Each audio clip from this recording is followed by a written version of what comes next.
Hi, this is Woxy and welcome back to my channel. For those of you who are new to my channel, please subscribe. Tagal ko lang hindi nag-i-intro ng ganun, grabe. It feels nostalgic. Nostalgic! Anyway, dadalhin ko kayo sa aking solo date today. Hindi ko alam kung malalagay ko to sa TikTok, pero sa TikTok kasi ako naglalagay madalas ng mga solo dates ko. Ano ba to? Hindi lumalabas. So, ayun. I will take you with me sa aking solo date while I talk about how to start solo dating without feeling awkward or weird.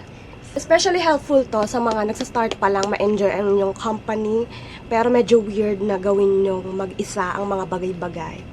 It's normal kasi masyadong romanticize ang romance sa atin. Weird talaga sa iba na alone ka, kumakain sa restaurant, ganyan-ganyan, and whatnot. I've been doing solo dates ever since I can remember. Taray! Ever since the world began. Pero I just started posting it on TikTok last year, 2024. And I've been doing it constantly. Hindi consistently. Hindi consistently kasi wala na akong pera. Please sponsor my solo dates, guys. Sponsor me. Follow niyo ako sa TikTok. Dati pinipilit niyo ako mag-TikTok, ha. Ayun, nasa TikTok na ako. Honestly, may job interview ako. Kaya ako formalan. Mukha bang formal? Hindi pala mukhang formal na. Pero may job interview ako. Nag-resign na kasi ako. Punta muna tayo ng job interview. Then, magla-lunch ako sa Mega Mall. Inuubo ako, guys. Solo date sa Mega Mall. Tapos bibili ako ng notebook. Notebook pang sulat lang ng scripts. Simplehang notebook lang ang hanapin natin. Hindi masyadong extravagant. Gusto kong tumambay sa cafe. Cafe girly kasi ako. So yun yung agenda natin today. Mukha lang madali ang solo dating sa akin. Kasi ginagawa ko na talaga siya dati pa. Pero para sa iba na nahihirapan or yun nga, na-feel awkward. May mga sets of questions na dapat tanungin niyo sa sarili niyo bago kayo mag-start. Unang-una, kilalanin niyo yung sarili niyo. Are you an introvert or extrovert? Kasi doon magbe-base kung anong mga klaseng solo date ideas ang bagay sa inyo. Ask yourself, why do you want to go on a solo date? Is it to enjoy your own company, simply? Meet new people, ganyan-ganyan? Or know yourself? Kasi marami kayong matututunan sa sarili nyo kapag kayo lang mag-isa. Hindi pantay yung kilay ko. Hindi ako matatanggap sa trabaho kasi hindi pantay yung kilay ko. And last, hindi naman last, maraming questions na pwede nyo tanong sa sarili nyo. Ano yung budget nyo? Mahalaga yan. Katulad ko, wala na akong budget. So yun, ang mga sets of questions na pwede nyo tanungin sa sarili nyo bago kayo mag-start mag-solo date. If you answer that, let's go na. Let's go na. Malilito ako sa interview. Mamaya i-discuss natin kung paano kayo mag-start ng solo dating. Ang simplehan lang pala ng makeup ko for today's video. Ayoko masyado makapal. Bye. Okay naman yung interview, pero ako hindi. Check. Baka ayokong pumasak for some reason. Ayun. Meron pa ako isang interview mamaya. 1 PM. So, early lunch tayo ngayon.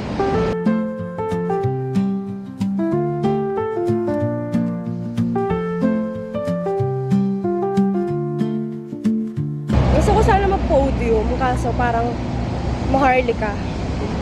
So, SM Mega Mall na lang tayo. Tsaka, gusto ko sana siyang i-explore, kaso wala akong time.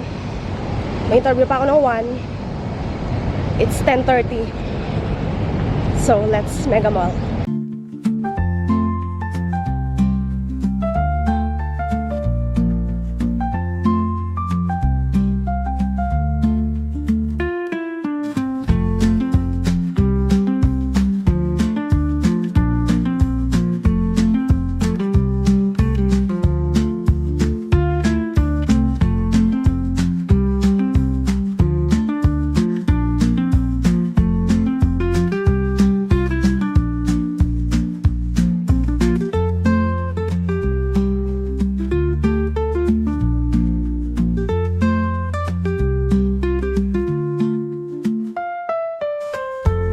Wala pang masyadong tao.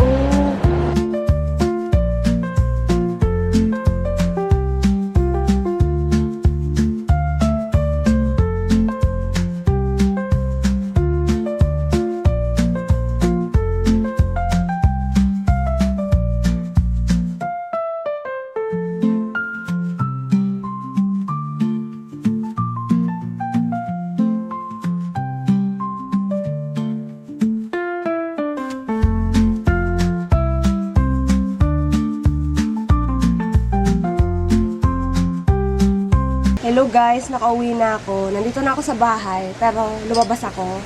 Kasi mas gusto ko yung mainit eh. Bakit ba? At nagkakape pa ako. Para hot.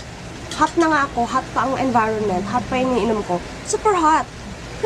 Papasadaan ko lang tong video na to kasi may interview pa ako mamaya. So yeah. Hindi na ako nag-cafe as planned kasi may kape naman sa bahay. Tsaka wala na rin akong time. Bibiglaan akong interview. So bumili na ako ng Dunkin Donut. Yung pistachio nila. Bago to eh. Inabangan ko talaga to. Ito. Pistachio. Pistachio Dream. Lagay natin sa, para hindi tayo dugyot. Kailangan sibilisado pa rin tayong mga nilalang kahit dugyot tayo in person. Ganito siya, meron siya sa loob. Matulog pa. Alam ko wala siyang kanafe. Pistachio cream lang ata to.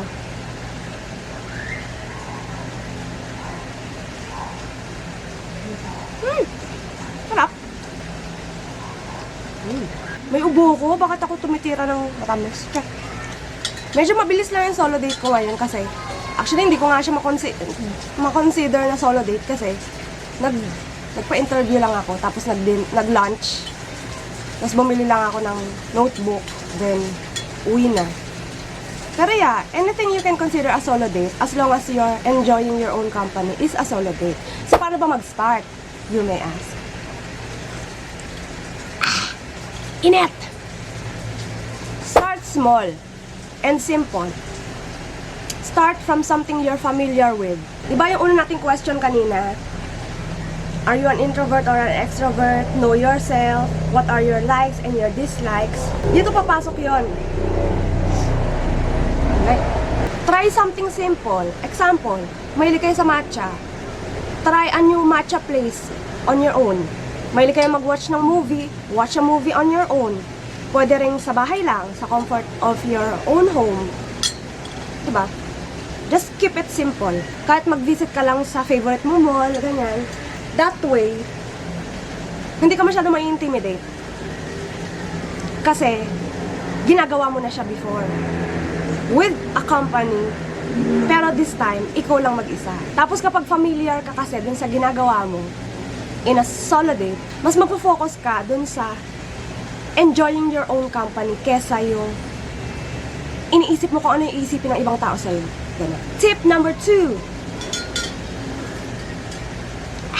Magdala ka ng props. Or should I say, comfort props. Prop, kung ano man tawag na. Kahit anong thingies na sa tingin mo maging comfortable kang gawin or dalhin on your own. Example. Ako mahilig akong mag-journal or mag-plan. So, dinadala ko lagi yung planner ko, tapos pens. That way, may ginagawa ka, kahit mag-isa ka. Hindi awkward. Sa'yo, kung ikaw, reader ka, bring a book. Kung gusto mo akong gayahin, journal. O pwede rin magdala ka ng headphones para, alam mo yon. Nung una ganun ako eh, kung naka-earphones ako kapag nagsisolo date kasi para hindi ko may isip na tinitingnan nila ako ganyan. Wala akong pake sa kanila, so might as well, siguro wala rin silang pake sa akin, gano'n. Pero ang iniiwasan ko, pero hindi ko masyadong maiwasan minsan, mag-scroll ng social media kasi nawawala yung essence ng pagiging date niya, di ba? Dapat ini-enjoy mo yung sarili mong company. Kasi kung social media, you're social. Nakikipag-communicate ka pa rin or meron ka pa rin. Basta alam mo yun, gets nyo ba yung point? Tip number 3, plan it like a real date. Which is, true naman, isang totoong date naman talaga siya with yourself. Mag-dress up Barbie ka for yourself, to impress yourself, mag-makeup ka, alam mo yun, pumili ka ng nice place na alam mong magugustuhan mo, kasi wala ka naman ibang kasama. You don't need to impress anyone but yourself. That way, not to change yung narrative from I'm alone to I am choosing myself. Which is very empowering, don't you think? Tip number 4.